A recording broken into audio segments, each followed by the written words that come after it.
안녕하세요. 홍선영입니다.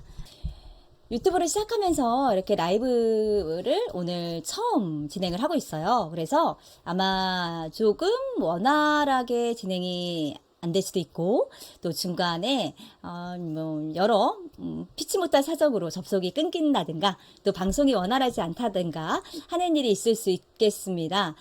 오늘 준비한 내용은요, 서비스 강사 또는 기업 강사를 어떻게 시작하는지에 대한 이야기를 나눠 보려고 합니다. 아무래도 제가 가장 오래 해왔던 그 일과 관련된 주제가 아닐까 생각이 들었어요. 기업 강사를 하고자 하시는 분들 어떻게 시작하시면 좋을지에 대한 궁금증을 제가 오늘 이 라이브 시간에 해결을 해드리도록 하겠습니다. 오늘의 이야기는 세 가지 이야기입니다. 먼저 첫 번째, 기업 강사 어떻게 시작하나요? 라는 질문이고요. 두 번째는요, 어떤 분야로 내가 강의를 시작하는 것이 좋을까? 라는 질문입니다. 또 세 번째는요, 프리랜서 강사를 또 꿈꾸는 분들이 많으세요. 저의 경우에도 지금 이제 프리랜서죠. 1인 기업으로 시작을 한 지가 올해로 벌써 12년 정도 됐거든요. 네, 그런데 이렇게 프리랜서 강사를 꿈꾸시는 분들, 언제부터 내가 프리랜서를 시작하는 것이 좋을지에 대한 궁금증이 많이 있으신데, 여기에 대한 질문까지 해서 오늘 이야기를 나눠보려고 합니다. 먼저 첫 번째 주제는요, 기업 강사 어떻게 시작하나요? 라는 질문입니다. 제가 생각했을 때 기업 강의를 이제 강사로서 활동을 하려면 이렇게 두 가지 정도의 방법이 있을 것 같아요.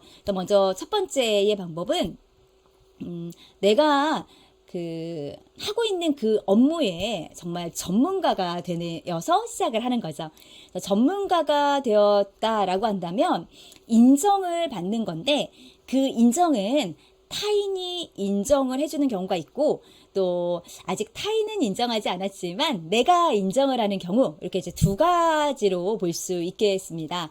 타인이 인정해주는 경우는 이렇게 봤더니 이 분야에 정말 전문가인 것 같아요. 이 강사님의 노하우를 저희에게 전수해 주세요. 좀 알려주세요. 라고 강의 의뢰가 생각지도 못했는데 들어올 수 있겠죠. 네. 내가 인정한 경우, 대다수의 분들이 내가 인정해서 오지 않을까 싶어요. 저도 제가 인정해서 강의를 시작했다라고 볼 수 있겠는데요. 어떤 그 분야에 좀 어느 정도 근무를 하고 일을 하면서 스스로 생각했을 때, 나는 이 분야의 전문가가 된 것 같아. 이 정도면 누군가에게 나의 노하우를 이야기해 줄 수 있겠어. 라고 스스로가 인정을 해서 그 기업 강의를 시작을 할 수가 있겠습니다. 그리고 두 번째는요, 어떤 특정 분야의 전문가는 아직 아니에요. 하지만 내가 배워서 그 분야의 강의를 시작해봐야겠다라고 할 수 있습니다.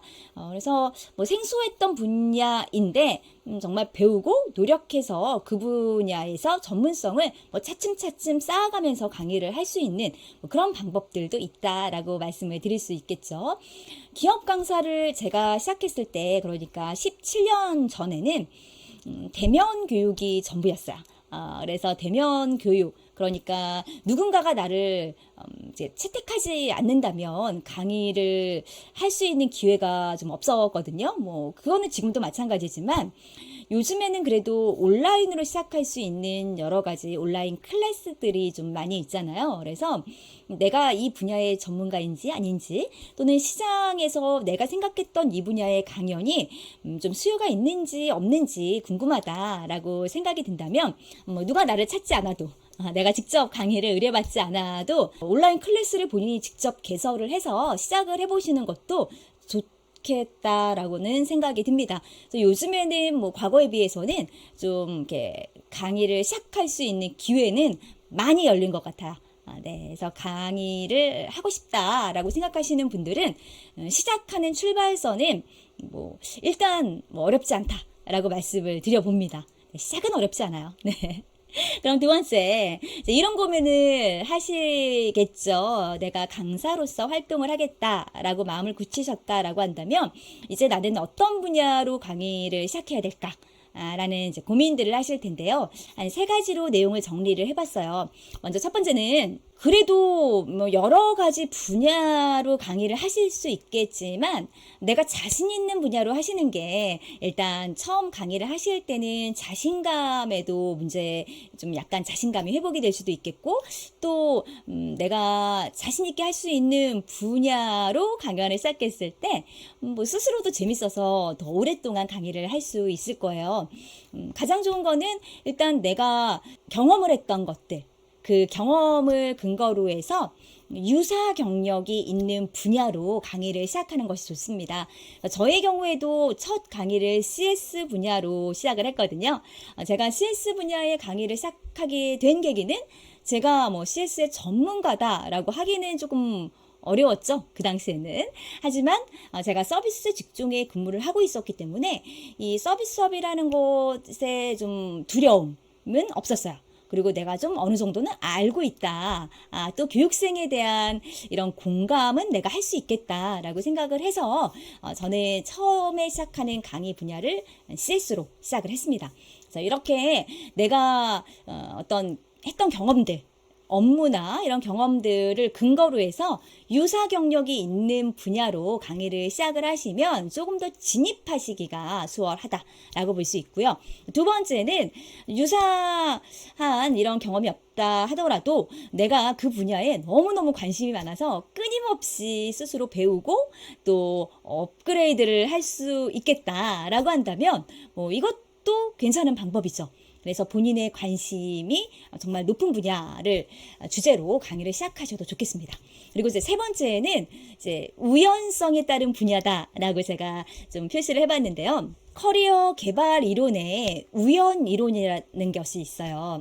말이 꼬이는데 네, 우연 이론이라는 거는 내가 어떤 직업을 선택을 할 때 내가 이것을 할 거야. 이 분야에 내가 취업을 할 거야 라고 어떤 목표나 계획이 있었던 건 아닌데 살다 보니까 우연하게 그 일을 하게 됐더라 라는 것 이것을 우연 이론이라고 합니다. 저도 생각을 해보니까 정말 우연하게 강의를 시작하게 됐고 또 이 강의 분야도 CS로 내가 좀 고객 을 대하는 이런 분야에서는 좀 익숙하니까 라고 해서 CS 분야로 강의를 시작을 했단 말이에요. 근데 우연한 기회에 저는 대학원 진학을 리더십으로 진학을 하게 됩니다. 그래서 지금은 CS 교육보다는 좀 리더십이나 소통 관련된 교육을 더 많이 하고 있어요. 그래서 이렇게 분야를 바꾸게 된 것도 제가 나는 리더십을 꼭 할 거야. 나는 관심이 있어. 이런 거는 아니었는데 나도 모르게 우연하게 리더십이라는 그런 전공을 선택하게 됐거든요. 그래서 이 우연하게 선택을 하게 되는 이 우연 이론이 딱 맞아 떨어지게 된 계기는 또 이런 게 있어요. 내가 그 직업군 또는 그 분야에 대해서 거부감 없이 긍정적으로 생각했을 때 그 직업군을 선택한다라는 거예요. 강의를 시작하는 분야는 뭐 이렇게 여러 가지가 있겠지만 나에게 그런 우연한 기회가 없다라고 한다면 본인이 관심이 있는 분야 또는 경험을 근거로 해서 유사한 경력이 있는 이런 분야로 강의를 하시면 더 좋겠다라고 말씀을 드려봅니다. 이번에는 오늘의 또 이야기 마지막 세 번째입니다. 네. 프리랜서로 강사를 하고 싶어요. 언제부터 시작하면 좋을까요? 라는 질문입니다. 이 프리랜서 강사로 시작하고 싶은데 나는 언제부터 시작하면 좋을까? 라는 질문들을 꽤 많이 하시는데 먼저 첫 번째는 이 프리랜서라는 업무가 그렇게 규칙적인 업무는 아닌 거죠.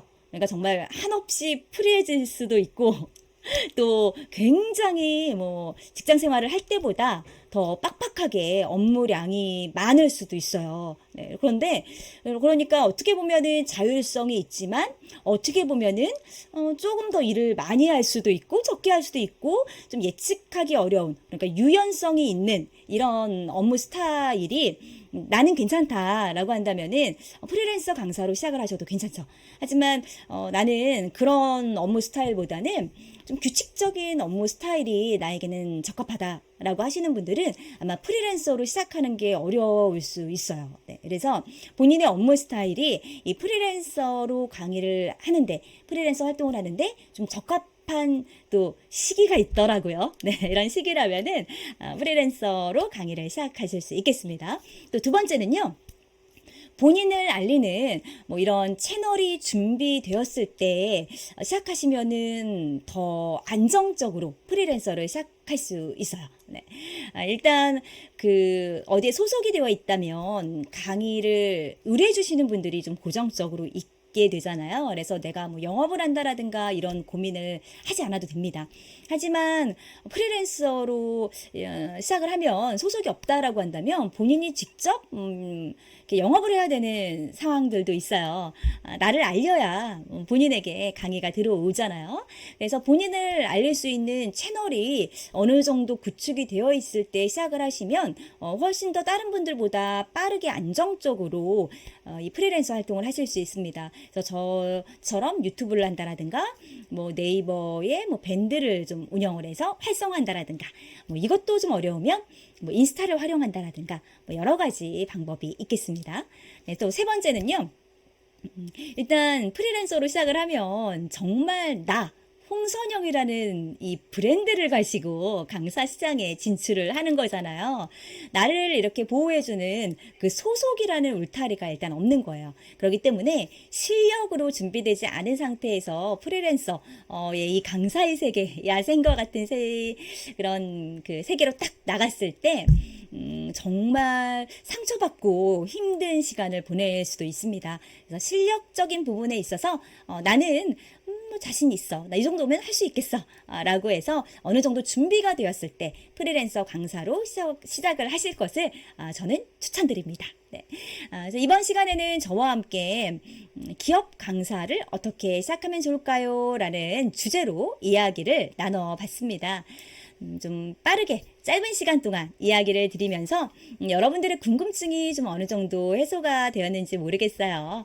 오늘의 이 영상을 보시고 그래도 나는 이런 게 궁금하다 생각이 되시는 거는 채팅으로 남겨주시면 제가 추가적으로 영상을 또 준비해서 여러분들과 함께 공유해 보도록 하겠습니다. 다음번에도 제가 또 라이브를 진행할 예정입니다. 오늘은 첫 시작이라 약간 어색함도 있었고 부족함도 있었지만 제가 다음번에 준비를 할 때는 조금 더 알찬 구성으로 여러분들께 인사를 드릴 예정이에요. 참고로 다음번에 저와 함께 나눌 주제는 공감이라는 주제로 이야기를 나눠볼 겁니다. 2주 후 화요일에 계획하고 있으니까요. 2주 후 화요일 8시에 우리 다시 만나요. 네, 오늘 홍선영TV의 유튜브 라이브는 이렇게 종료하도록 하겠습니다. 고맙습니다.